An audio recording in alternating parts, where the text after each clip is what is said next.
ঘোড়াকে যতই প্রশিক্ষণ প্রদান করুন, তার মুখে লাগাম তো পরাতেই হবে। একজন ভালো চালক সেই ঘোড়ার লাগাম মাঝে মাঝে টেনে ধরে, তাকে সঠিক পথে চালিত করতে, যাতে সেই ঘোড়া দিকভ্রান্ত না হয়। এবার একটু ভাবুন, ঠিক এরকমই হয় আমাদের মন। যদি এটা বিবেকের লাগাম দিয়ে মাঝে মাঝে আমরা টেনে না ধরি, তাহলে আমাদের এই মন দিকভ্রান্ত হতে পারে। আর যদি আপনি আপনার লক্ষ্যে পৌঁছতে চান, তখন মনের এই লাগাম মাঝে মাঝে আপনাকে অবশ্যই টেনে ধরতে হবে, কারণ বিবেকের এই পথ প্রদর্শনই আপনাকে ভালোভাবে আপনার লক্ষ্যে পৌঁছে দেবে। মনে রাখবেন, আর আমার সাথে ভালোবেসে বলবেন, রাধা রাধা। আপনি কখনো জাঁতা কল দেখেছেন? তাতে গম পেষা হয়।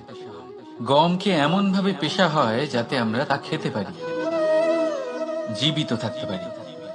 আর যদি আপনি মন দিয়ে দেখেন, তাহলে কলের নিচের অংশ কখনো ঘোরে না, শুধুমাত্র উপরের অংশই ঘোরে।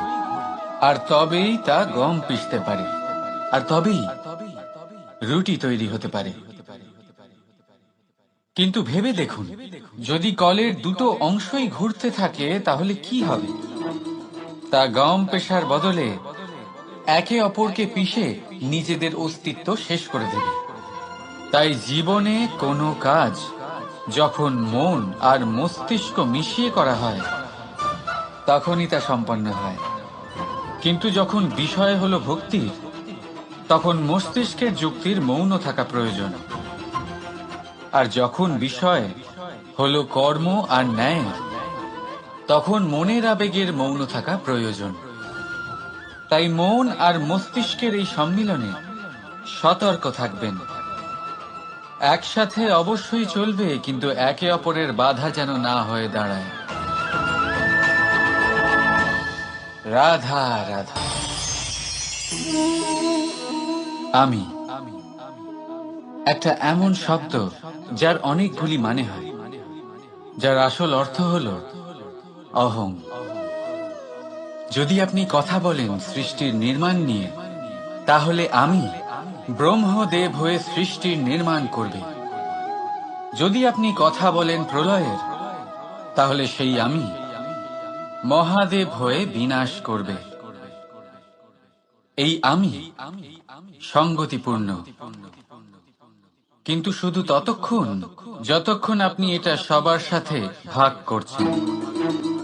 কিন্তু আমরা বহুবার এর মানে বুঝতে পারি না। এই অহংকে সীমিত করে দিই একটা ব্যক্তি অবধি, শুধু নিজে।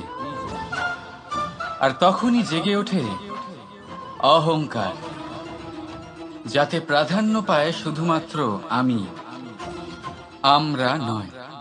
আর একজন ব্যক্তি একা না উৎপাদন করতে পারে আর না করতে পারে সৃজন। এবারে দেখুন, বৃষ্টির এক ফোঁটা, তারও অস্তিত্ব আছে, কিন্তু তা ধরিত্রীতে পড়লেই সমাপ্ত হয়ে যায়। কিন্তু যখন ফোঁটাগুলি একসাথে পড়ে, তখন শুরু হয় বর্ষা, আর তখনই তৈরি হয় ধারা। রাধা রাধা। বলুন, কি দেখতে পাচ্ছেন আপনি? আমার হাতের এই সাদা বস্ত্র, নাকি এতে লেগে থাকা এই কালো দাগ? এবারে সত্যি কথা বলতে কি, আপনার নজর সবার আগে এই কালো দাগের উপরে গেছে। ঠিক আছে, এমনই তো হয়। ভীষণ কম মানুষ থাকেন যারা ভাবেন কোনো ব্যক্তি ভীষণ পরিশ্রম করে এই বস্ত্র ধুয়েছেন, এটা শুকিয়েছেন। বেশিরভাগ মানুষের নজর যায় এই দাগের উপরে, ভাবেন যে এটা কি করে লাগলো। কিছুটা এরকমই হয় আমাদের ব্যক্তিত্বের সাথে। আমাদের শুভ কর্মের ওপরে আমাদের একটা খারাপ কর্ম ভারী মনে হয়। এবারে ভাবুন, যদি আমি চন্দ্রের কথা বলি, তাহলে তার শীতল আলো দেখার পূর্বে তার কলঙ্ক লক্ষ্য করেন। সেই চাঁদে লেগে থাকা কালো দাগ দেখে নেন। সেই জন্যই বিশেষ করে যারা শুধুমাত্র শুভ চিন্তা করেন আর উপকারী কর্ম যারা করেন, তাদের আমি বলবো সাবধানে থাকবেন। কারণ আপনার একটা খারাপ কর্ম চিরকালের জন্য উদাহরণ হয়ে দাঁড়াবে। রাধা রাধা। সাফল্য। যদি আপনাকে জীবনে সাফল্য পেতে হয়, তাহলে আপনি একাধিক মানুষ পাবেন যারা একাধিক উপায় বলবে আপনাকে সাফল্য পাওয়ার। দীর্ঘ সময় ধরে পরিশ্রম, চেষ্টা, নির্ধারণ, নিষ্ঠা এই বিষয়ে ভাষণ দিতে থাকবেন। একাধিক রকমের উদাহরণ আপনার সামনে তুলে ধরবেন।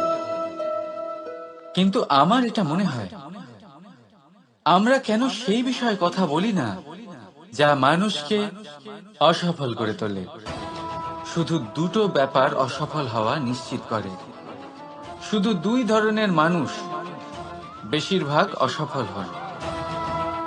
প্রথম তারা যারা ভাবে অনেক কিছু কিন্তু কিছুই করে না। আর দ্বিতীয় তারা যারা অনেক কিছু করতে থাকে কিন্তু ভাবনা চিন্তা না করে।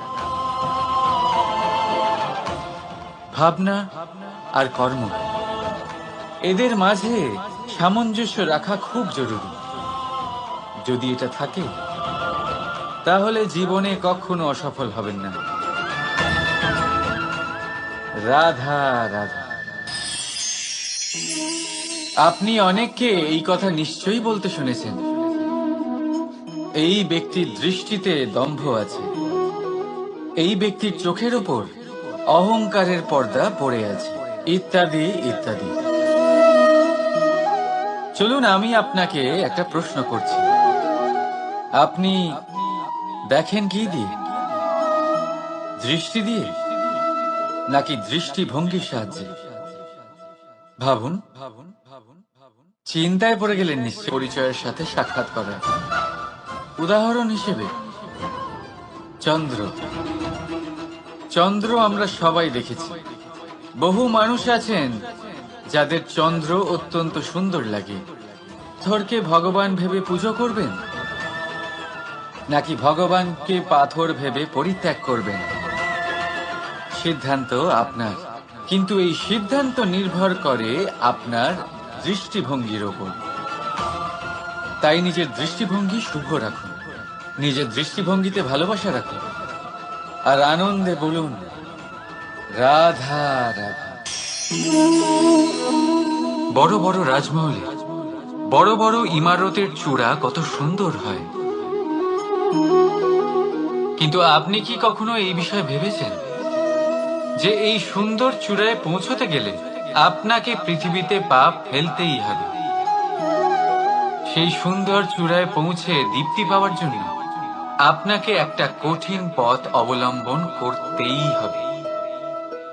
যদি আপনি কোনো কঠিন পথে না গিয়ে এই পৃথিবীর সাহায্য ছাড়াই শুধু উচ্চতার দিকে অগ্রসর হতে থাকেন, তাহলে সর্বদা অসফল হবেন। সেই জন্য নিজের স্বপ্ন পূরণের এই যাত্রাতে নিজের পথ কখনোই হারাবেন না, নিজের পথ থেকে সরবেন না। যদি এমন করেন, তাহলে তো আপনার স্বপ্ন পূরণ হবেই না, তার সাথে আপনি নিজের পথও হারাবেন। রাধা রাধা।